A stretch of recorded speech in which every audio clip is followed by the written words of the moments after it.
नमस्कार दोस्तों, एसएम के एक्टिविटी यूट्यूब चैनल में पुनः आपका स्वागत है। उत्तराखंड प्रवक्ता भर्ती हिंदी विषय के साथ आज हम लेके आए हैं प्रगतिवाद। तो देखेंगे आज प्रगतिवाद से किस प्रकार के प्रश्न बनते हैं, उन प्रश्नों को हम आज हल करने वाले हैं। तो पहला प्रश्न है आज के लिए,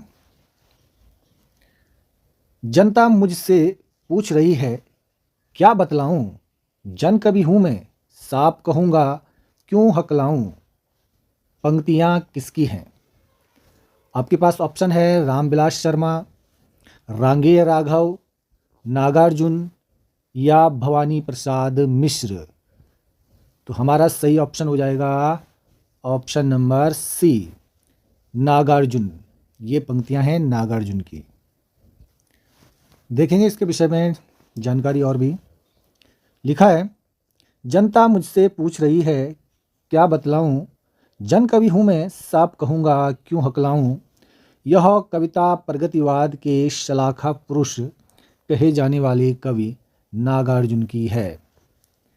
संस्कृत और मैथिली में ये यात्री नाम से कविताएं लिखते थे। नागार्जुन की अन्य रचनाएं युगधारा 1953 में प्रकाशित हुई, सतरंगे पंखों वाली 1959 ईस्वी में प्रकाशित हुई, तुमने कहा था 1980 ईस्वी में प्रकाशित हुई, प्यासी पथराई आँखें 1962 ईस्वी में, भस्मांकुर 1971 ईस्वी में, हजार हजार बाहों वाली 1981 ईस्वी में, तालाब की मछलियाँ 1975 ईस्वी में। तो इस प्रकार से नागार्जुन की बहुत महत्वपूर्ण रचनाएं हैं। कोई भी रचनाएं पूछी जा सकती है, उनका प्रकाशन वर्ष भी पूछा जा सकता है। तो इस प्रकार से इनको याद रखेंगे। और भी नागार्जुन की महत्वपूर्ण पंक्तियां हैं, देखेंगे यहाँ पे। लिखा है, रोजी रोटी हक की बातें जो भी मुंह पर लाएगा, कोई भी हो निश्चय ही वह कम्युनिस्ट कहलाएगा। ये भी इनकी काव्य पंक्तियां हैं। दोस्तों आपको बता दूं, मैंने इस चैनल पे आदिकाल के भी वीडियो डाले हैं और हिंदी साहित्य के भी बहुत सारे वीडियो डाले हैं, तो आप देख सकते हैं। बहुत इम्पोर्टेंट प्रश्न उनमें हैं। अगला प्रश्न है हमारे पास। लिखा है, निम्नलिखित में से कौन सा काव्य संग्रह नागार्जुन का नहीं है। नहीं है पूछा है। पहला ऑप्शन है युग की गंगा, दूसरा है युगधारा, तीसरा ऑप्शन है प्यासी पथराई आँखें और तीसरा ऑप्शन है तुमने कहा था। तो इसमें से जो है कि युग की धारा भी इनकी रचना है, तुमने कहा था भी नागार्जुन की रचना है, प्यासी पथराई आँखें भी नागार्जुन की रचना है। नहीं है तो ये है युग की गंगा। ऑप्शन नंबर ए हमारा सही हो जाएगा। और युग की गंगा जो रचना है ये केदारनाथ अग्रवाल की रचना है, ये भी याद रखेंगे। एक प्रश्न के साथ हमारे कई प्रश्न क्लियर हो रहे हैं। तो देखें यहाँ पे लिखे हैं, युग की गंगा काव्य संग्रह नागार्जुन का नहीं है, बल्कि यह रचना केदारनाथ अग्रवाल की है। तो यह रचना है युग की गंगा किसकी? केदारनाथ अग्रवाल की। आगे लिखा है, केदारनाथ अग्रवाल की अन्य रचनाएं नींद के बादल 1947 में प्रकाशित है, लोक और आलोक 1957 ईस्वी में प्रकाशित है, फूल नहीं रंग बोलते हैं 1965 ईस्वी में प्रकाशित है, आग का आईना 1970 में, गुल मेहंदी 1978 में, पंख और पतवार 1979 में, बम्बई का रक्त स्नान 1981, हे मेरी तुम 1981, मार प्यार की थापें ये भी 1981, बोले बोल अबोल बोले बोल अबोल। तो ये इनकी रचना है और 1985 में प्रकाशित है। तो काफ़ी महत्वपूर्ण जानकारी यहाँ पे देखने को मिलती है। अगला प्रश्न है, प्रगतिवाद आंदोलन के सैनिक रूप का उल्लेख किस साहित्यकार ने किया है। ऑप्शन है प्रेमचंद, मुक्तिबोध, अज्ञेय या नागार्जुन। तो सही ऑप्शन हो जाएगा हमारा मुक्तिबोध। इसके बारे में जानकारी है, इसमें लिखा है प्रगतिवाद आंदोलन के सैनिक रूप का उल्लेख साहित्यकार मुक्तिबोध ने किया है। सामान्यतः यह कहा जाता है कि मजदूर वर्ग, दलित वर्ग एवं कृषक वर्ग को दृष्टि में रखकर जो साहित्य हिंदी में रचा गया उसे ही प्रगतिवादी काव्य कहा जा सकता है। डॉक्टर बच्चन सिंह के अनुसार प्रारंभ में इस काव्य को प्रगतिशील काव्य ही कहा जाता था। इसके लिए प्रगतिवाद शब्द का प्रयोग सर्वप्रथम 1942 ईस्वी में मुक्तिबोध ने अपने लेख प्रगतिवाद एक दृष्टि में किया था। तो यहाँ से भी क्वेश्चन बहुत इंपॉर्टेंट देखने को मिलते हैं। अगला प्रश्न है, तुम्हें सौंपता हूँ किसकी काव्य रचना है? ऑप्शन है नागार्जुन, शमशेर, केदारनाथ अग्रवाल या त्रिलोचन। तो इसका सही जवाब हो जाएगा ऑप्शन नंबर डी, त्रिलोचन।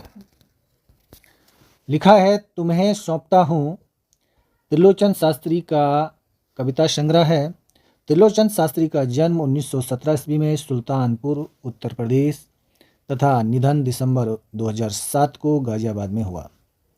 ताप के ताए हुए दिन 1980 ईस्वी में प्रकाशित कविता संग्रह के लिए इन्हें 1981 ईस्वी में साहित्य अकादमी पुरस्कार मिला। बहुत इंपॉर्टेंट जानकारी यहाँ पे। ताप के ताए हुए दिन जो इनकी रचना है ये 1980 में प्रकाशित है और इसी रचना पे उन्हें 1981 में क्या मिला था? साहित्य अकादमी का पुरस्कार मिला था। तो इसलिए बहुत इंपॉर्टेंट यहाँ पे ये रचना देखने को मिलती है। जीने की कला कविता संग्रह, देश काल ये कहानी संग्रह है। इनकी अन्य रचनाएं हैं। इन्हें आधुनिक हिंदी कविता की प्रगतिशील त्रयी में नागार्जुन व केदारनाथ अग्रवाल के साथ तीसरा प्रमुख स्तंभ माना जाता है। तो प्रगतिशील त्रयी में इनको रखा जाता है। तो प्रगतिशील त्रयी में कौन कौन से कवि आते हैं ये भी क्वेश्चन बन सकता है। तो नागार्जुन है, केदारनाथ अग्रवाल हैं और त्रिलोचन शास्त्री हैं। चलिए अगले प्रश्न की ओर चलते हैं। निम्नलिखित में से कौन सा तत्व मार्क्सवादी चिंतन के पक्ष में नहीं है पूछा है। ऑप्शन है आधार और अधिरचना, दूसरा है वर्ग संघर्ष, तीसरा है प्रतिनिधि पात्र और चौथा है यांत्रिक भौतिकवाद। तो सही जवाब हो जाएगा हमारा यांत्रिक भौतिकवाद, ऑप्शन नंबर डी। लिखा है यांत्रिक भौतिकवाद तत्व मार्क्सवादी चिंतन के पक्ष में नहीं, जबकि आधार और अधिरचना, वर्ग संघर्ष तथा प्रतिनिधि पात्र मार्क्सवादी चिंतन के तत्व हैं। कार्ल मार्क्स की साम्यवादी विचारधारा ही मार्क्सवादी विचारधारा के नाम से जानी जाती है। चलिए अगला प्रश्न है, बादल को घिरते देखा है कविता से संबंधित सही तथ्य है। बादल को घिरते देखा है, सही तथ्य बताना है। तो पहला ऑप्शन है नागार्जुन को कालिदास के मेघ का पता ठिकाना मालूम था, पहला ऑप्शन है।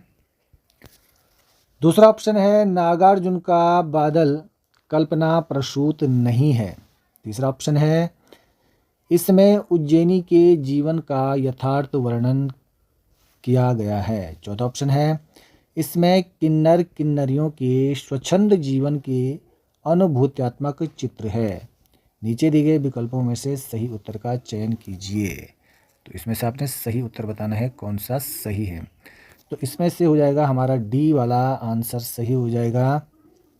पहला, नागार्जुन का बादल कल्पना प्रसूत नहीं है। ये कल्पना प्रसूत, कल्पना करके बादल एक कविता नहीं बनाते थे, यथार्थ रूप में बनाते थे। और दूसरा है इसमें किन्नर किन्नरियों के स्वच्छंद जीवन के अनुभूत्यात्मक चित्र हैं। ये भी सही है और ये भी सही है, 2 और 4। अगला प्रश्न है, नींद के बादल काव्य संग्रह के लेखक कौन हैं? ऑप्शन है नागार्जुन, अज्ञेय, भवानी प्रसाद मिश्र या केदारनाथ अग्रवाल। तो नींद के बादल काव्य संग्रह के लेखक हैं केदारनाथ अग्रवाल। लिखा है नींद के बादल 1947 ईस्वी में प्रकाशित है। केदारनाथ अग्रवाल का काव्य संग्रह है। केदारनाथ अग्रवाल प्रगतिवादी कवि हैं। युग की गंगा, फूल नहीं रंग बोलते हैं, अपूर्वा, जो सिलाएं तोड़ते हैं, इनके प्रमुख काव्य संग्रह हैं। नागार्जुन के प्रमुख काव्य संग्रह युगधारा, सतरंगे पंखों वाली, प्यासी पथराई आंखें आदि। तो यहाँ पे केदारनाथ अग्रवाल की भी महत्वपूर्ण रचनाएं हैं और नागार्जुन की भी, तो इम्पोर्टेंट है, देख सकते हैं आप। अगला प्रश्न है वह चिड़िया जो कविता के रचयिता हैं। वह चिड़िया जो, इस कविता के रचयिता कौन है? ऑप्शन है आपके पास कुंवर नारायण, सुमित्रानंदन पंत या सुभद्रा कुमारी चौहान या केदारनाथ अग्रवाल। सही ऑप्शन हो जाएगा डी, केदारनाथ अग्रवाल की कविता है। तो यहाँ पे देखेंगे सभी कवियों की रचनाएं हैं, तो काफ़ी इंपॉर्टेंट है, एक बार देख लेंगे। यह चिड़िया जो कविता के रचयिता केदारनाथ अग्रवाल हैं, ये ऑप्शन में आ गया है। अब यहाँ पे देखेंगे केदारनाथ अग्रवाल की काव्य रचनाएं कौन कौन सी हैं। युग की गंगा 1947, फूल नहीं रंग भूलते हैं 1965, हे मेरी तुम 1981, अपूर्वा कई बार पूछा जाता है 1984, पुष्पदीप 1994। ये सारी केदारनाथ अग्रवाल की महत्वपूर्ण रचनाएं हैं। और उसके बाद सुभद्रा कुमारी चौहान की काव्य रचनाएं हैं मुकुल, त्रिधारा, बिखरे मोती, उन्मादिनी, सीधे साधे चित्र। ये सुमित्रानंद पंत की काव्य रचनाएं हैं युगवाणी, वीणा, पल्लव, ग्रंथि, गुंजन और ग्राम्य। कुंवर नारायण है चक्रव्यूह, परिवेश, हम तुम, हाशिए के बहाने, कविता के बहाने, इन दिनों। अगला प्रश्न है कितना सौभाग्यशाली है वह समुद्र जिसे पर्वतराज हिमालय की इन दो बेटियों को हाथ पकड़ने का श्रेय मिला है। प्रस्तुत पंक्ति में निहित इन दो बेटियों का वर्णन दो नदियों के संदर्भ में है। किन दो नदियों के संदर्भ में ये बताना है। सिंधु और ब्रह्मपुत्र पहला ऑप्शन, रावी और सतलज दूसरा ऑप्शन, व्यास और चिनाब, गंगा और यमुना। तो सही विकल्प हो जाएगा ऑप्शन नंबर ए, सिंधु और ब्रह्मपुत्र। लिखा है कितना सौभाग्यशाली है वह समुद्र जिसे पर्वतराज हिमालय की इन दो बेटियों को हाथ पकड़ने का श्रेय मिला। प्रस्तुत पंक्तियां नागार्जुन ने अपनी रचना हिमालय की बेटियों में सिंधु और ब्रह्मपुत्र नदियों का अद्भुत मानवीकरण करते हुए प्रस्तुत किया है। नागार्जुन का वास्तविक नाम वैद्यनाथ था। तो ये रचना नागार्जुन की है और ये रचना का नाम है हिमालय की बेटियां, और हिमालय की बेटियों से वो पंक्ति ली गई थी जिसमें दो नदियों का वर्णन किया गया है। तो इस प्रकार से बहुत इम्पोर्टेंट है, वो नदियां हैं सिंधु और ब्रह्मपुत्र नदियां। अगला प्रश्न है मार्क्सवादी चिंतन से प्रभावित हिंदी की प्रमुख साहित्य परंपरा है। ऑप्शन है नई कविता, छायावाद, प्रयोगवाद या प्रगतिवाद। सही ऑप्शन हो जाएगा ऑप्शन नंबर डी, प्रगतिवाद। लिखा है मार्क्सवादी चिंतन से प्रभावित हिंदी की प्रमुख साहित्य परंपरा प्रगतिवाद है। अगला प्रश्न है वैद्यनाथ मिश्र किस कवि का वास्तविक नाम है। तो वैद्यनाथ मिश्र किस कवि का वास्तविक नाम है। धूमिल का है या मुक्तिबोध का है या नागार्जुन का है या त्रिलोचन का है। तो वैद्यनाथ मिश्र है नागार्जुन का नाम, यानी ऑप्शन नंबर सी हमारा सही हो जाएगा। तो यहाँ पे देख सकते हैं वैद्यनाथ नागार्जुन का नाम है, और जो ऑप्शन में थे वो भी देखो यहाँ पे। धूमिल का वास्तविक नाम है सुदामा पांडे, मुक्तिबोध का वास्तविक नाम है गजानन माधव, और त्रिलोचन का वास्तविक नाम है वासुदेव सिंह। ये पूछा जा सकता है। वासुदेव सिंह त्रिलोचन का नाम है। अगला प्रश्न है, आज नदी बिल्कुल उदास थी, सोई थी अपने पानी में। आज नदी बिल्कुल उदास थी, सोई थी अपने पानी में, यह किस कवि की काव्य पंक्तियां हैं? ऑप्शन है त्रिलोचन, रांगे राघव, केदारनाथ अग्रवाल या नागार्जुन। हमारा सही ऑप्शन हो जाएगा ऑप्शन नंबर सी। ये काव्य पंक्तियां हैं केदारनाथ अग्रवाल की। लिखा है, आज नदी बिल्कुल उदास थी, सोई थी अपने पानी में, यह प्रगतिवादी कवि केदारनाथ अग्रवाल की काव्य पंक्तियां हैं। उक्त पंक्तियां केदारनाथ अग्रवाल जी की कविता आज नदी बिल्कुल उदास थी, ये इनकी कविता है, यहाँ से ली गई है, से उद्धृत है। केदारनाथ अग्रवाल द्वारा रचित कविता संग्रह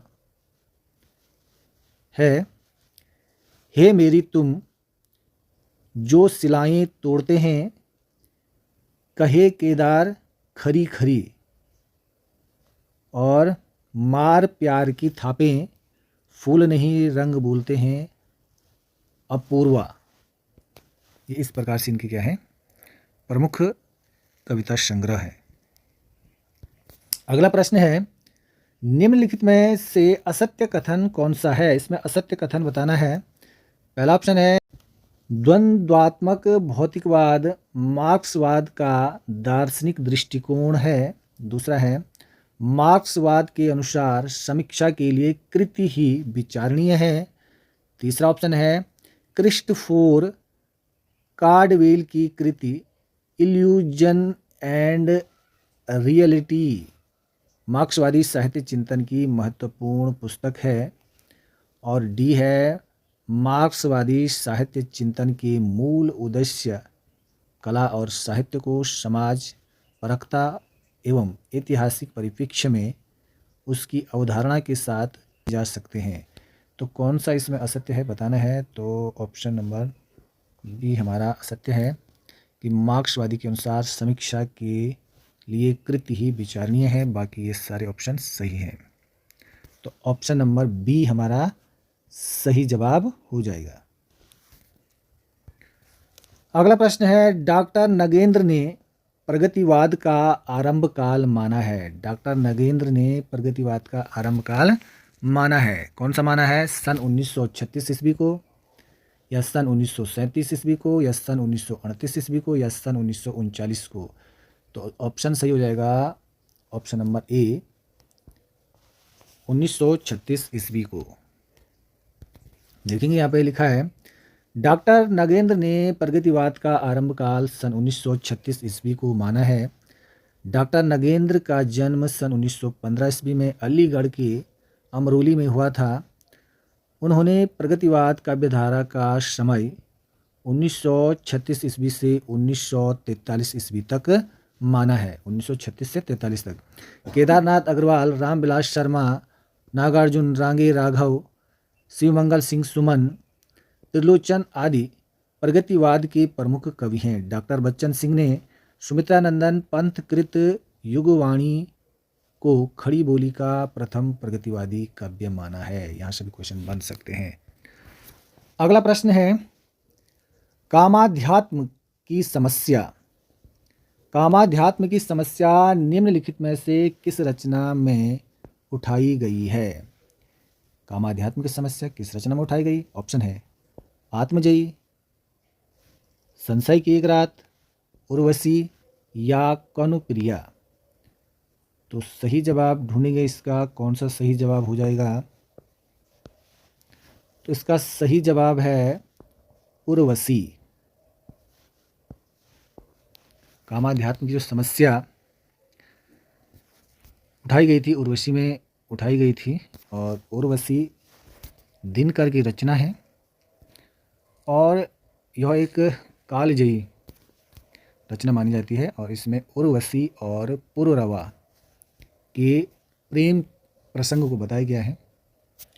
उर्वशी यहाँ पर देवत्व का प्रतीक है, और जो पुररवा है वो धरती के राजा हैं। तो यहाँ पर जब उर्वशी वापस चली जाती है अपने इंद्रलोक में, तो यहाँ पर जो पुररवा हैं वो आध्यात्म बन जाते हैं। क्या बन जाते हैं? आध्यात्म बन जाते हैं। एक साधारण राजा थे वो, लेकिन उसके बाद वो एक ज्ञानी बन जाते हैं, आध्यात्मिक बन जाते हैं। तो इसलिए ये उर्वशी नामक जो रचना दिनकर की है वहाँ से उठाई गई है।